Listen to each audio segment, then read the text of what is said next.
Guys, good morning. So ito may panibagong i-change oil na naman tayo. 4.6 ang kanyang makina, truck. Isuzu ito mga idol. Isuzu NHR. So ipa-flashing na namin, iangat namin yung ulo. Yun. Ayan o, guys. Yung makina. Yan. Laki. So, ipapakita lang namin sa inyo kung paano yung tamang pag-change oil ng truck.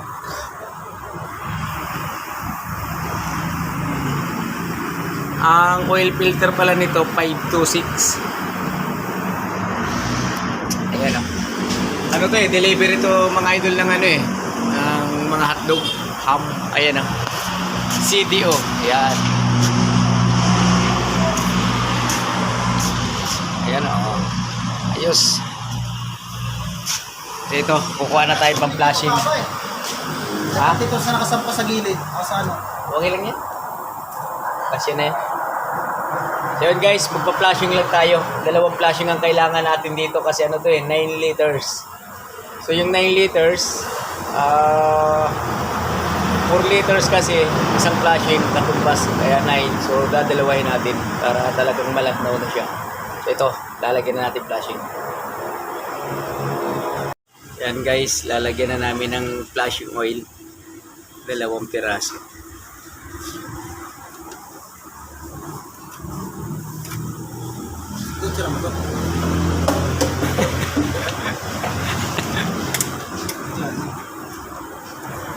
Yan guys, yung isa. Yan.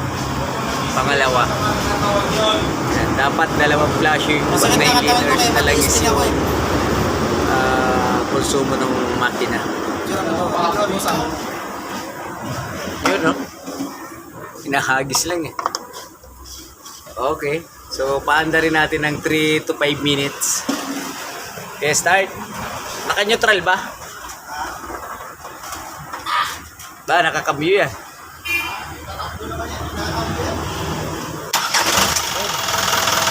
Ayan guys pag nagpa-flashing tayo, paanda rin natin ang makina.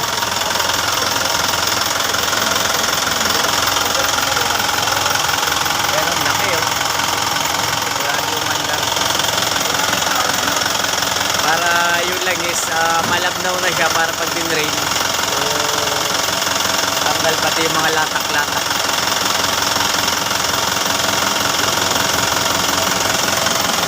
Makina niya okay.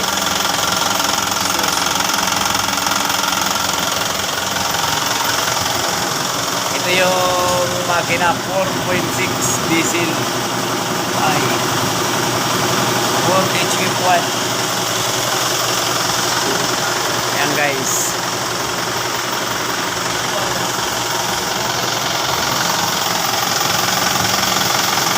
So yun, mamaya guys, ipapakita namin sa inyo yung tamang proseso sa pag-change oil ng diesel engine na truck. Okay. Kaya nga pala mga guys, ito yung gagamitin nating langis sa truck. Every 5,000 kilometers yung tinatagal nito. Siguro pagka panay biyahe ito mga 3 buwan lang. So hindi niya pagbabasihan yung 5,000 kilometers. Every 3 months na lang. Ayan, HX5 diesel. Maganda sa makina to mga idol guys. Tapos ito yung filter ng 4.6 na 4HX1 ng makina. Big 526. Yan. Subok na ito siya, talagang matibay.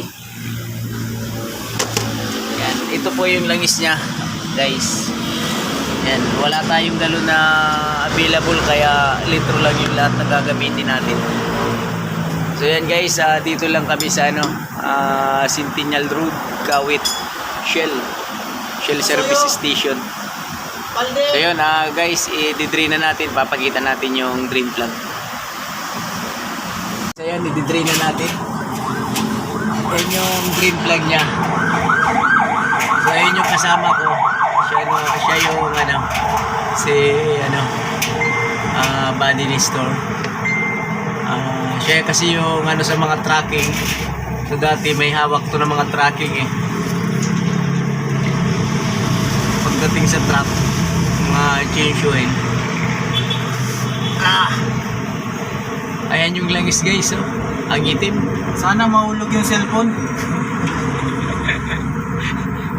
Ayan oh. Ayan yung tamang pag-change oil, yung tamang proseso. Lagyan yung flashing kasi advisable naman sa diesel engine yung flashing oil. Hindi naman siya nakakasama. Huwag lang yung diesel kasi may mga mekaniko naglalagay ng diesel pang flashing. So yun yung nakakasama mga guys na flashing na puno. So, yung flashing oil natin, produkto ng Shell. So advisable yun kahit sa mga gasoline engine. Filter nga ko yan. Kadena. Tapos Ba't humiga ka na dyan? guys, papakita namin sa inyo pagtanggal ng oil filter kung saan yung position niya. Nasa driver side sa ilalim. Yun yung 4H pa ng makina. So yun, kukuha lang tayo filter wrench. Yun guys, gumamit tayo ng filter wrench yung kadina. Kasi sobrang laki na to eh. Walang kasya na filter wrench. Yung sa mga cup, sakit. Kaya kasya po man siya sa kanya kadina. Yan yung oil filter. Ayan, tatanggalin na. Lulo agad. Medyo masikip nga lang. Oh. Kaya yung kasama ko, pag nagpersa, labas ng dila eh.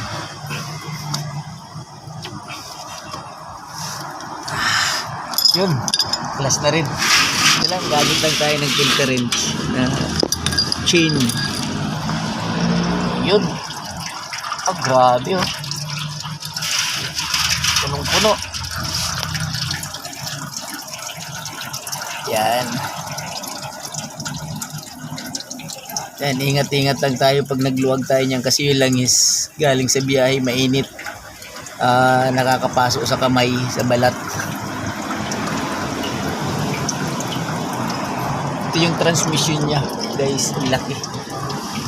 Kaya pala lakas sumatak nito. Oh. Yung handbrake niya nasa propeller no, sa likod ng transmission. Ayun oh. Yung bilog. Yan. Tanggalin mo na. Filter.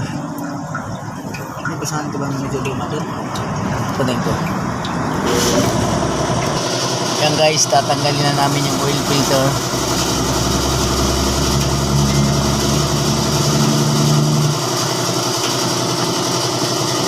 Bali, ang laman ng oil filter, pag nilagyan mo ng langis yan, 1 litro din.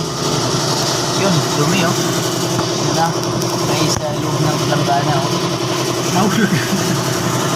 So, ayun yung lagayan ng filter. Bali, manghingi na lang ako ng filter. Asan yung filter? Ayun, kukunin na muna natin yung filter, lagyan natin langis. So ito guys, yung oil filter, ilalagay na natin. Yan, 526, big 526. So, lagyan natin ng langis na konti lang para pa doon sa gasket.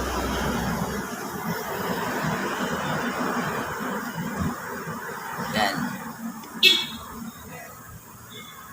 Para pag nilagay na natin doon guys sa oil filter niya sa lagayan is talagang hapit na hapit siya. Maiwasan yung leak. So ito ilalagay na natin. And guys, yun na yung bago na oil filter nilagay na natin. Yan.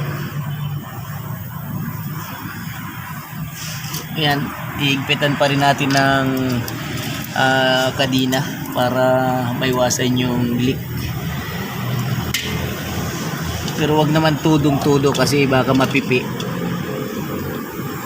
Kadina yan eh. Yan, tatansyahin nyo lang paghigpit.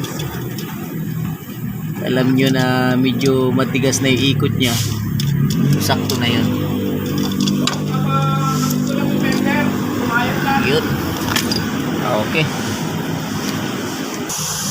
Yan guys, pag naghangin kayo dito sa dipstick nyo padaanin. Para pag may tubig, may moist yung pressure ay may dadal sa makina.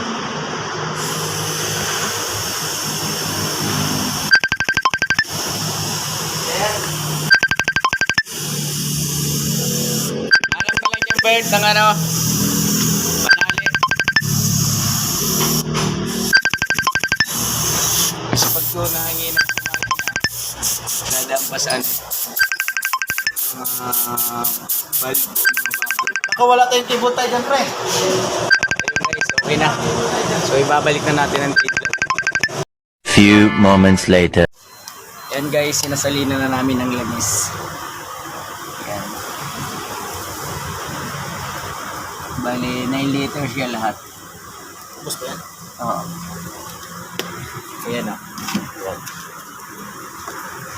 Ito yung change oil. Steering. Power steering niya. Puno. Dati pa. Kulang. Tubig na lang. Tubig na lang.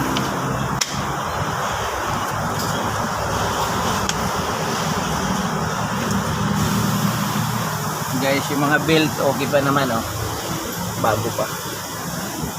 Yan, isali natin para mapa-under na siya.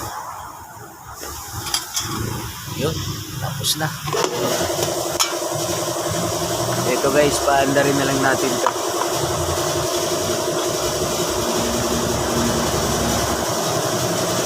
Okay.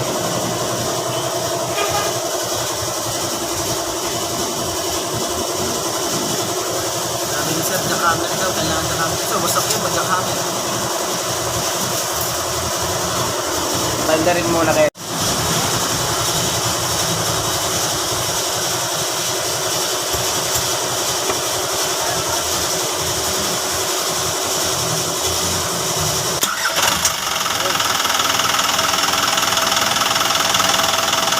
Pinandar na natin para masukat ng maayos yung langis.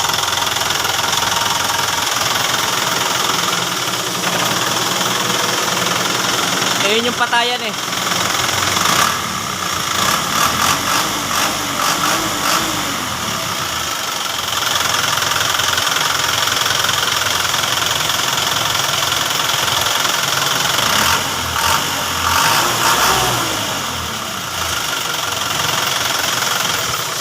Okay.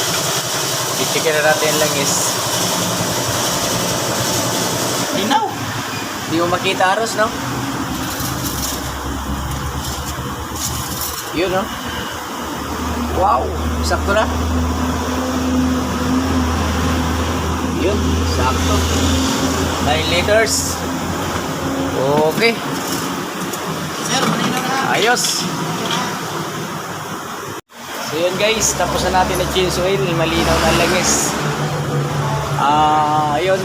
Thank you kasi natin to so na natin tong CDO na mga nagdi-deliver. Ito sir, dadalhin mo to. Sige.